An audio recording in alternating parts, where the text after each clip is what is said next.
धनु धरही, शिव धनु धरही, उठई न कोटि भांति बलु करही, उठई न कोटि भांति बलु करही।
जदपि शंभु पर प्रीति विसेखी, तदपि डरावे शिव धनु देखी।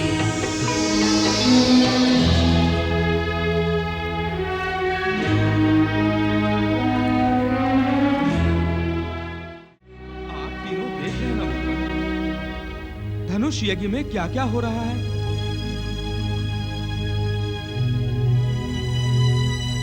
क्या सचमुच पृथ्वी वीरों से हीन हो गई है प्रभु?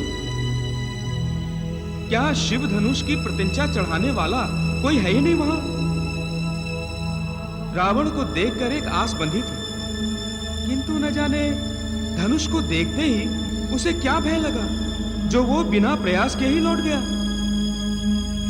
भगवान, नव ग्रहों को बंदी बनाने वाला, अपने बल से कैलाश पर्वत तक को उठा लेने वाले रावण को अकस्मात ये क्या हो गया? इस प्रश्न का उत्तर मेरे मन को बेचैन कर रहा है। कृपा करके मेरी इस बेचैनी को दूर कीजिए। नारद, तुम्हारी बेचैनी का कारण है कि तुम केवल प्रत्यक्ष देख रहे हो। अप्रत्यक्ष में क्या है, उस ओर तुम्हारा ध्यान नहीं गया। मैं समझा नहीं परमपिता। नारद, तुमने रावण की प्रत्यक्ष शक्ति का वर्णन तो किया, किंतु उसकी शक्ति के पीछे जो अप्रत्यक्ष शक्ति है वो है उसकी भक्ति। हाँ देवर्षि, रावण ने जो शक्ति और सामर्थ्य प्राप्त किया है उसके पीछे उसकी भक्ति है और उसकी तपस्या है। क्यों त्रिनेत्रधारी?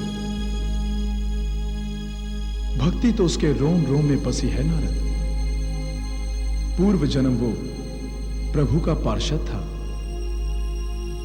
किंतु राक्षस कुल में जन्म लेने के कारण उस पर राक्षसी संस्कारों का प्रभाव अधिक पड़ गया। फिर भी वो मूल भक्ति संस्कार को भूला नहीं है। उस जन्म में भी वो भक्त था, इस जन्म में भी वो भक्त है। हे त्रिशूलधारी, वो राक्षसी संस्कार ही थे जो दशानन ने आपको चुनौती देने का दुस्साहस किया था। वत्स, ये मत भूलो, वही दशानन भोलेनाथ की शरण में भी गया था और इनका महान भक्त हुआ। इसीलिए जब शिव धनुष में रावण को साक्षात देवाधिदेव भगवान शिव के दर्शन हुए तो रावण ने अपने इष्ट देव को प्रणाम किया। हाँ, नारद, भक्त कभी भगवान का निरादर नहीं करता और भक्त कभी भी भगवान से बराबरी करने के बारे में भी नहीं सोचता। इसीलिए रावण ने शिव धनुष को स्पर्श तक नहीं किया। वाह! नारायण नारायण, ये तो सत्य में अद्भुत है त्रिदेवो। राक्षसी महत्वाकांक्षाओं के भीतर छिपा हुआ भक्ति भाव।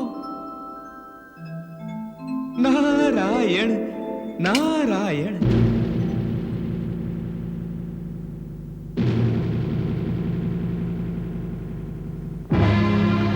आप सबने अपनी पूरी शक्ति लगाकर इस धनुष पर प्रत्यंचा चढ़ाने का प्रयास किया, किंतु इस जनक सभा को यह देखकर निराशा हुई कि वीरों पराक्रमियों से भरी इस सभा में कोई इस धनुष को उठाने में सफल नहीं हुआ। अब कोई अभिमान न करे कि वो वीर है। मैंने जान लिया कि पृथ्वी वीर विहीन हो गई है। यदि मैं पहले से ऐसा जानता तो ऐसी कठोर प्रतिज्ञा कभी न करता। यही मेरी पुत्री का भाग्य है। अब वो आजीवन अविवाहित रहकर मेरी इस कठोर प्रतिज्ञा को कोसती रहेगी।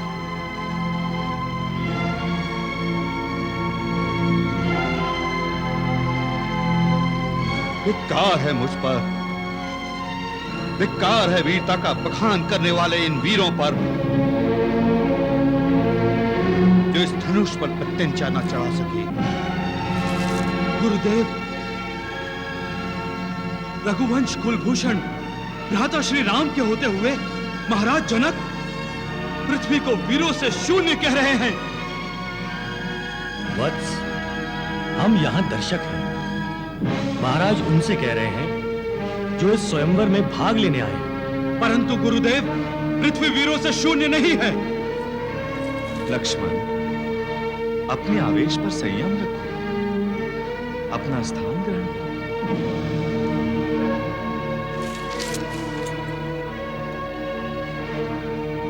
राजगुरु शतानंद जी, हम आपसे पूछते हैं, इस असफल स्वयंवर सभा का समापन हम कैसे करें? महाराज, अभी धनुष के लिए बल परीक्षा का कार्य पूरा नहीं हुआ। ये क्या कह रहे हैं आप महर्षि?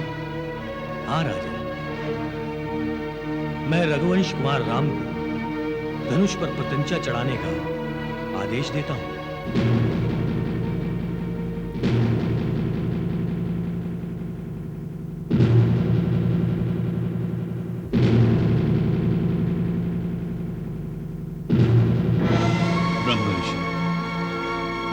ये क्या कह रहे हैं आप? किसे आदेश दे रहे हैं? सुकुमार कोमल राम को? हाँ, जाओ राम, महाराज जनक तथा उनके परिवार के दुख का निवारण करो।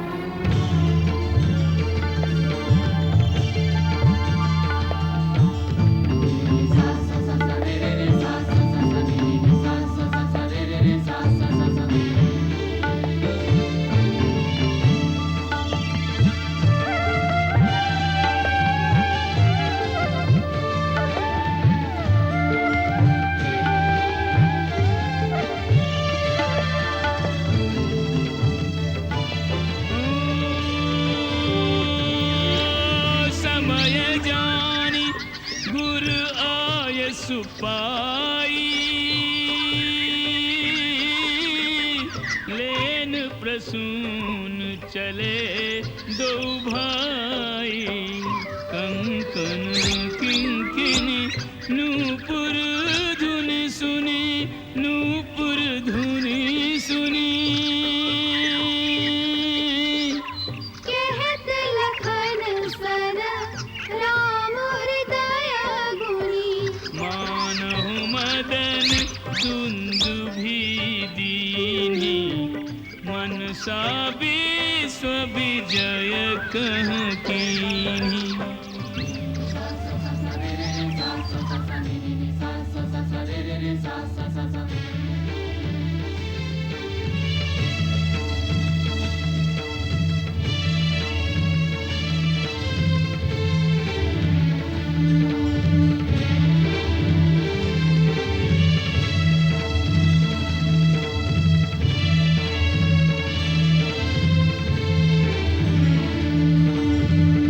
सा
जय महेश मुख चंद चकोरी।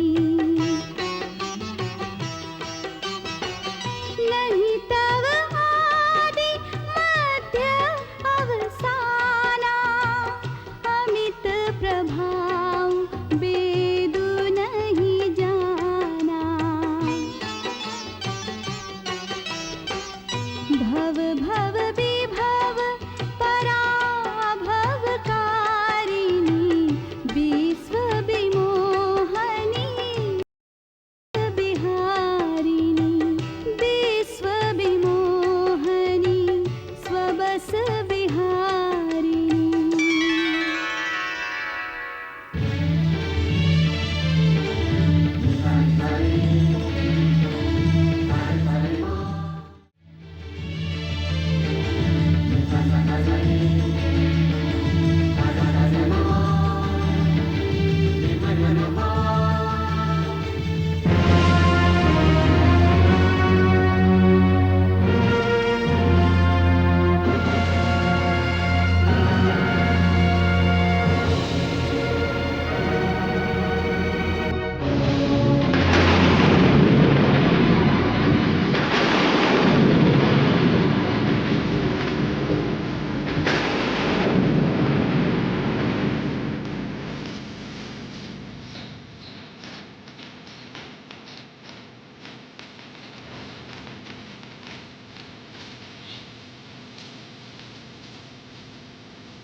विपिन भावनी तेरी, एक सहित सब प्रीति निभेरी।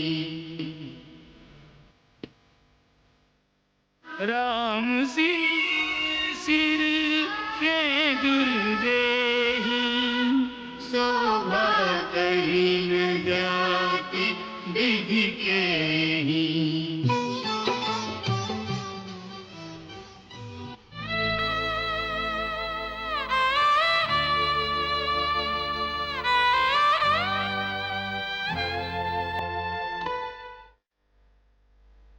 जुड़ा राम के संग सीता का, है निश्चिंत बाबुल को संतुष्ट माता। जुड़ा राम के संग सीता का नाता।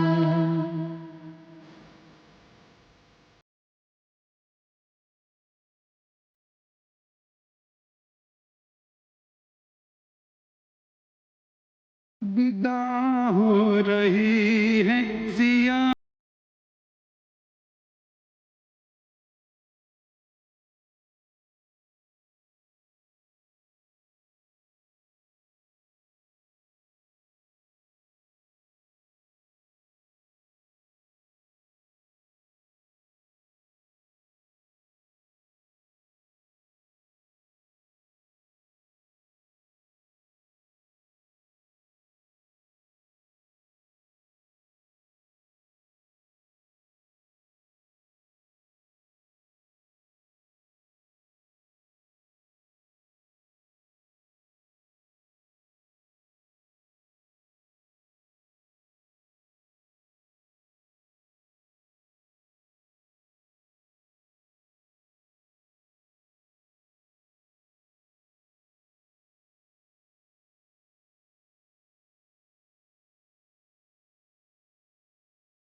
वहाँ पर ये भगवान और भगवती हैं, यहाँ राम मानव सिया मानवी हैं।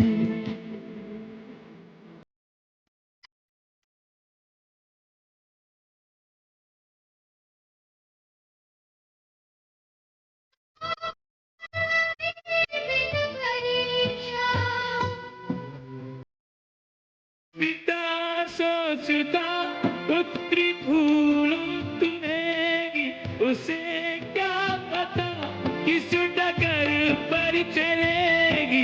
नियति के लिखे को मनुज पढ़ न पाता, जुड़ा राम के संग सीता का नाता। जुड़ा राम के संग सीता का नाता।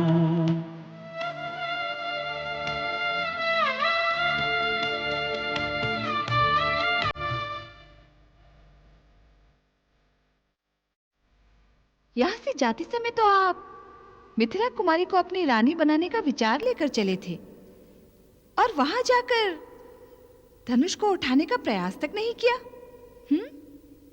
या फिर मेरे परामर्श को आदर देने का विचार अकस्मात ही मन में आ गया?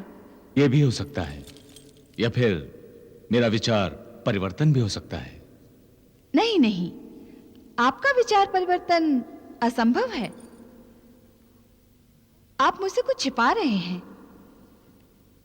धनुष को उठाना आपके लिए कोई कठिन कार्य नहीं था।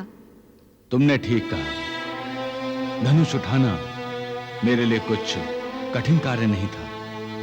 कठिन था अपने इष्ट का, अपने गुरु का, अपने प्रभु का अनादर करना। अर्थात मुझे उस धनुष में महादेव शिव शंकर के दर्शन हुए मंदोदरी। यदि मैं उस धनुष को उठाता तो क्या महादेव शिव शंकर का अनादर न होता? आपने उचित ही किया स्वामी। आपके भक्ति भाव से संसार के सारे भक्तों का मान बढ़ गया है। मेरे मन में अभी अभी एक प्रश्न उठा है स्वामी। क्या? पुत्र, शिष्य और दास, इन तीनों की 3 श्रेणियां मानी गई है ना? हाँ। परम श्रेष्ठ श्रेणी कौन सी है, कृपया बताइए मुझे। परम श्रेष्ठ वो है जो अपने पिता, गुरु और स्वामी की इच्छा जानते ही उसके अनुकूल कार्य करता है और अपने श्रद्धेय को संतुष्ट करता है। मध्यम वो है जो अपने श्रद्धेय से आदेश मिलने पर उसके अनुकूल कार्य करता है। और तीसरी श्रेणी?